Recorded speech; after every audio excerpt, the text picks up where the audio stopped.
class treason? Class treason is what happens when someone from a privileged class recognizes that it's unfair or immoral for them to keep benefiting from the unjust system that produces that privilege. The only morally justifiable response to this realization is to work towards dismantling that system. For example, young SNCC workers during the American Civil Rights Movement, or men actively fighting against sexism and patriarchy, or members of the ruling classes joining the peasant class in their fight against oppression, or Americans refusing to fight Vietnamese people during the Vietnam War, or first worlders who fight their own government's policies of violence and exploitation of third worlders. Israeli soldiers who refuse to participate in state violence against Palestinians, or families of people killed on 9/11 denouncing the US government for their invasions of Afghanistan and Iraq. I got it. A lot of people only see class treason as a form of political suicide or some kind of weird manifestation of self-loathing, white guilt, etc. But actually, class treason has nothing to do with confusion or self-denial at all. Class treason has everything to do with realizing that fighting for fairness and justice for others is also good for the class traitor herself. Because class treason requires critical awareness and political clarity and the strength to constantly put your analysis into lived reality. But most importantly, class treason requires compassion. But don't we already have lots of people who think that sexism and racism is bad? I mean, don't we already have a ton of people who think the US shouldn't be engaging in colonial wars? Yes.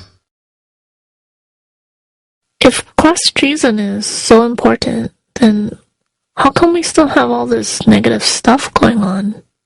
Class treason is when people actually do something to change social reality. It's never about just sympathizing with so-and-so, thinking or saying the right things. Most well-intentioned people do nearly nothing to live their so-called convictions, so I'm not even talking about those people. Let's make it simple.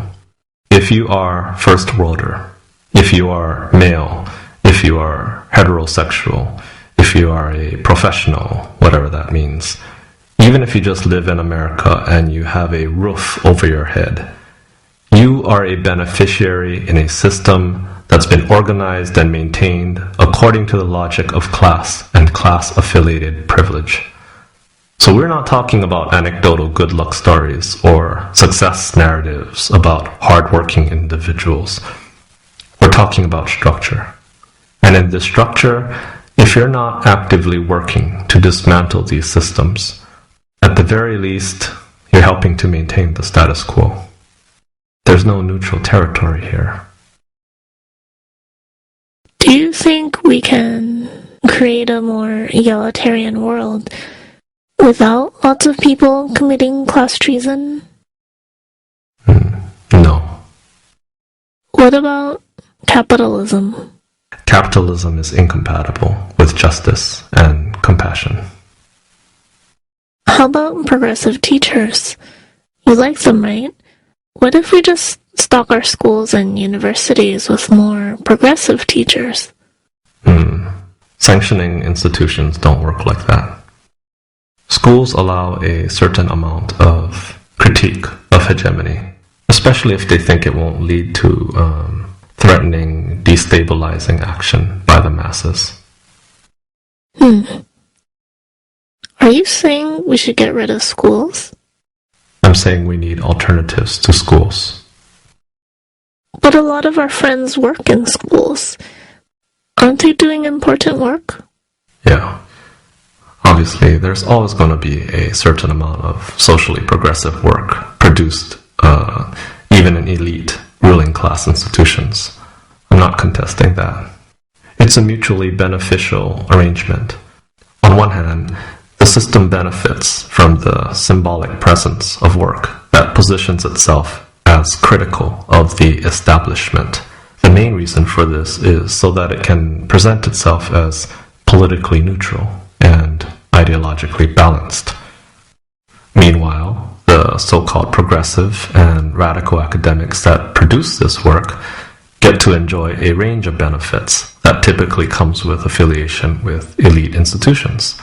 And all they have to do to keep enjoying these privileges is to limit their political maneuvering to anything that doesn't directly threaten to destabilize the fundamental organizational logic of the university or society itself. So, okay, that's the choice they've made. But let's ask a different question. Is there a reason why counter-hegemonic intellectual work can't be done outside the university?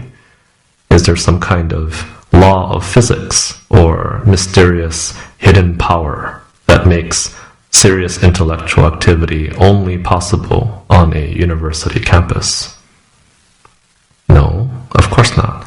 The constraints are primarily economic, cultural, I would even say emotional.